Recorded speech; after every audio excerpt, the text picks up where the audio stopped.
Welcome to another edition of Treasure Tuesdays. How do I find my authentic self? So let's take a moment to breathe into this question. And if you are somebody who feels lost right now, confused, scattered, really depleted in some way in your life, and you've just been seeking fulfillment, seeking to finally arrive somewhere that will feel good, stable, and just delicious, then keep watching. This video is especially for you. So in order to tap into this question, what is the authentic self? We definitely need to know what is not, what is not the authentic self. And the authentic self is definitely not the thinking mind. And the challenge with asking the question, how do I find my authentic self, is really dial into, well, which part of me is trying to find the authentic self or my true self? And oftentimes it's just the thinking mind. The mind is trying to find something. The mind always has a future goal or a promise in the future that the future is going to be so much better than it is right now, right? Typically the mind is chasing towards something and, in order to run away from a painful past or run away from pain in general so that life can be pleasurable, so that life can feel good. And when we ask the question, what is or how do I find my authentic self, just notice which part of you is asking the question. Who you truly are, the authentic self, cannot be created and it cannot be destroyed. It's why I call the authentic self actually the diamond self. The word diamond means unbreakable. And you, my beautiful friend, are unbreakable. You are powerful beyond measure. You are infinite.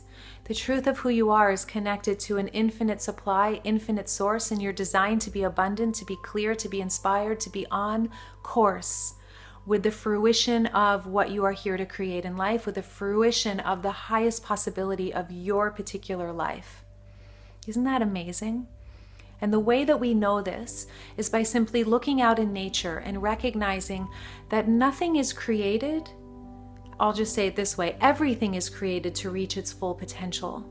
Everything is created to reach a completely unique expression that has never been before. Every snowflake is unique. Every human is unique. Every single cell is unique. Everything in life is completely unique. Every tree. So there is an infinite supply of expression. There's an infinite supply of everything.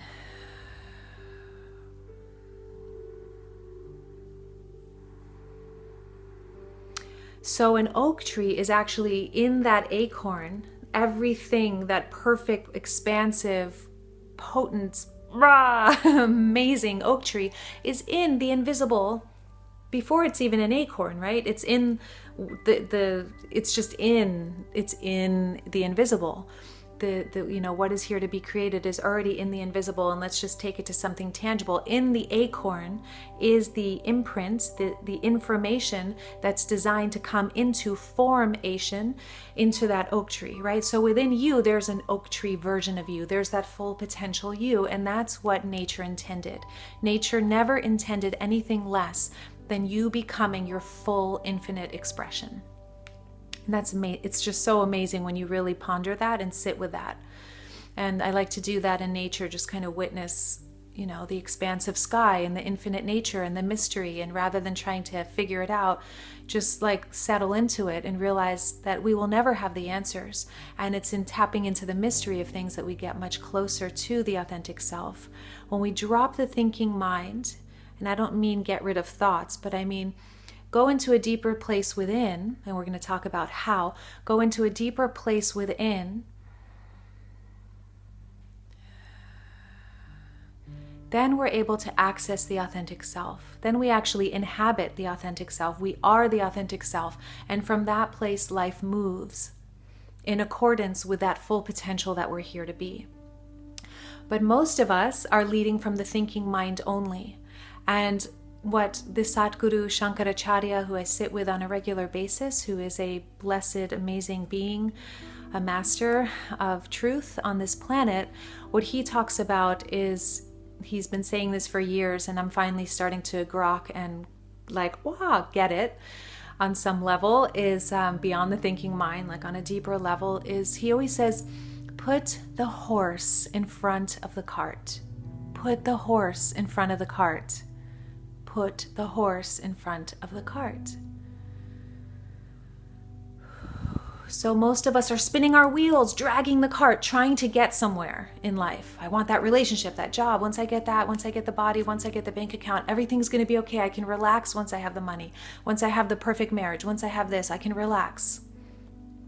That's the opposite. That's like pulling the cart, trying to get somewhere. And it's like carrying this extraordinary burden, a very cumbersome burden. And it's coming from a victim mentality. First of all, I have to do it all myself. And second of all, it has to be hard. And third of all, if I don't get to this destination, I will never be okay.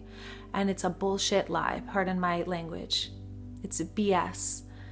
It's a belief system. It's a conditioned belief in our society that says you need something outside of you in order to be valuable. And in order to be happy.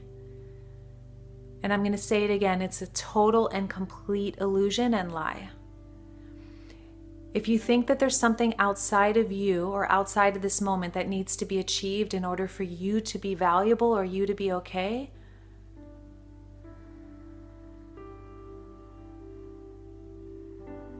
I invite you to not rethink that, but I invite you to really investigate that belief.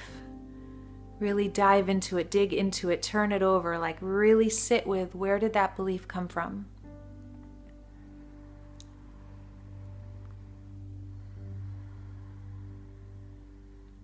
Because the truth is, putting the horse in front of the cart is finding your way into relaxing into the state of being that is your true and only true nature.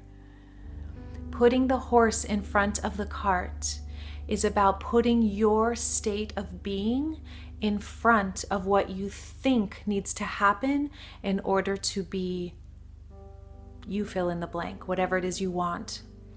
What you seek, what you want, the quality that you want to experience in your life, let's say peace, ease, clarity, inspiration, truth, you already are that. That authentic self is who you are. And it cannot be created and it cannot be destroyed.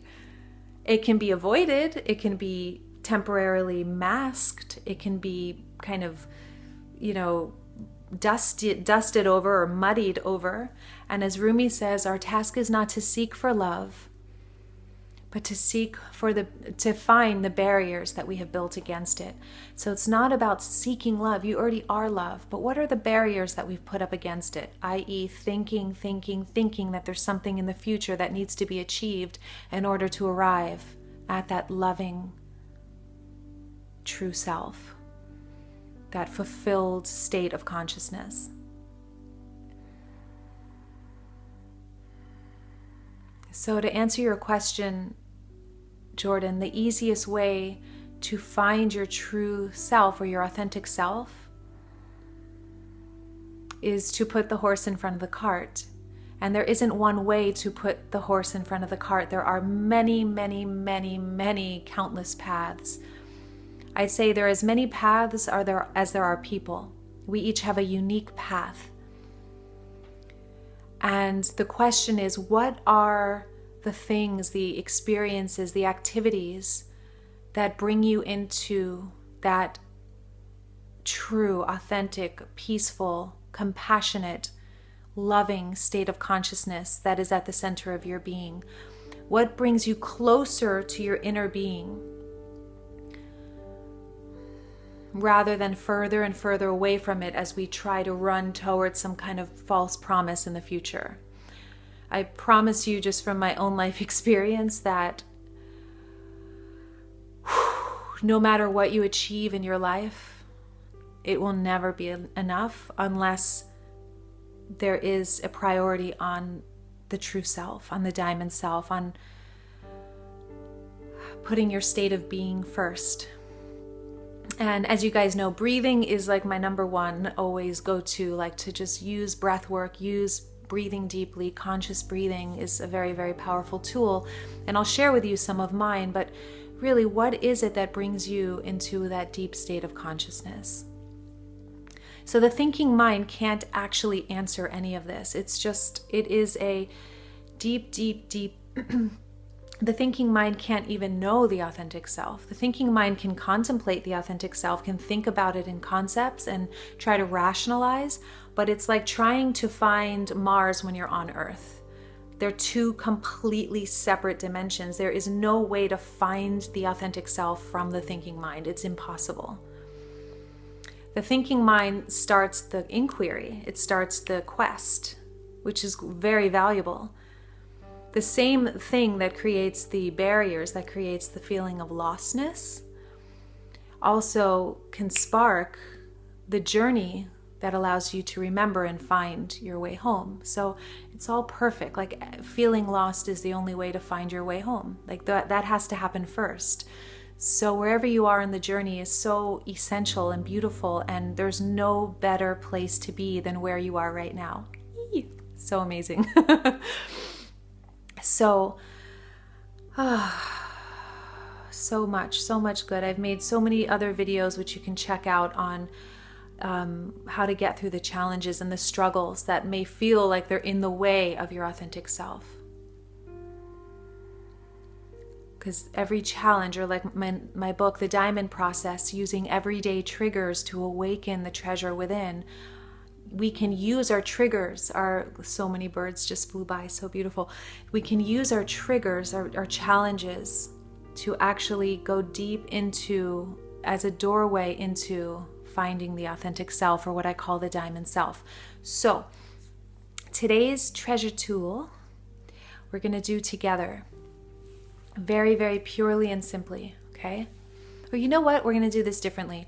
I'm going to invite you to do the treasure tool to first make a list. And next week, I'm going to share a powerful breath work with you, which is a very powerful way to find the authentic self. I guess it'll be a guided breath work as you requested, Jordan. And for now, I invite you to make a list of the things that bring you into a deeper state of consciousness, into that feeling of ease, of peace. And I don't mean temporary ease. I don't mean like drink 6 cocktails and feel good and then feel like crap the next day.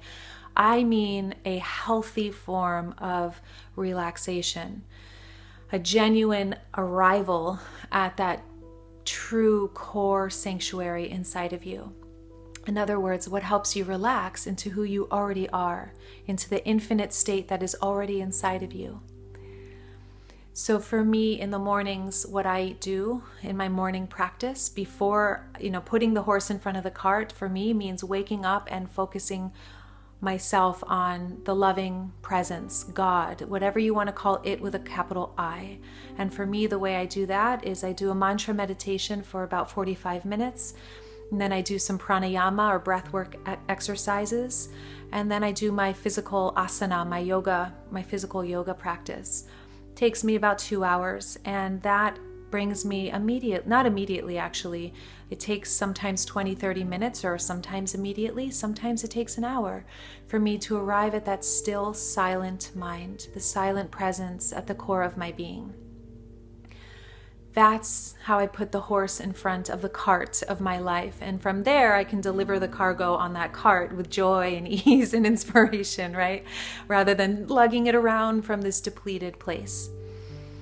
So this week, your treasure tool is, and I just feel like giving you a huge hug to every single one of you who are watching this, because it's just amazing to me. Every now and then I realize like, wow, we're on this amazing journey together globally. And I honor you. I honor your soul. If you're watching this video, I just see you, and I love you, and I thank you for saying yes to your authentic self. And the treasure tool this week is to get out a piece of paper and a pen and make a list. And you can do this now, just hit pause and come back to the video and just write down what are the practices that bring you into a peaceful, compassionate, clear state of consciousness or being. What makes you feel good in a healthy way, not in a temporary band-aid feel good, but in a deep core way. So some of those ways I just listed. Other ways are getting out in nature, laying down, watching, coming into presence with the immediacy of your environment. In other words, the leaves, the birds, just being present with what is. It's very easy to do that in nature, but you can do that anywhere. Just becoming deeply present with something. It might be a certain sport or activity, or jogging, or breathing as you jog. It might be affirmations as you jog. It might be a hike. It might be singing. Oh, yes. It might be dancing. Awesome. Building things with your hands, things that are tangible. This, just using your hands and your body, getting in your body rather than being lost in the mind is a very powerful way to come into that grounded state of being, that true state of consciousness. So definitely make that list, and then I invite you this week to put the horse in front of the cart by putting that first, starting your day with that, even if it means waking up a little early, going to sleep earlier at night, waking up earlier, and just see how that shifts your day. Again, finding your authentic self is not something that you can logically pinpoint. It is a state of being that you can only discover in the silent mind. So what brings you to a greater level of silence, and what helps you access the extraordinary, infinite source point that is inside of you? And next week, we will go into some breathwork exercises and just have a full experience of our authentic selves. And with all the love in my heart, thank you for watching this. I'm not going to edit today's video, just sending you a whole lot of love to your amazing being. And before we close here, just taking 3 deep breaths together, which is a direct way to experience the authentic self. And one more like that, inhaling in through your nose and exhaling through the mouth.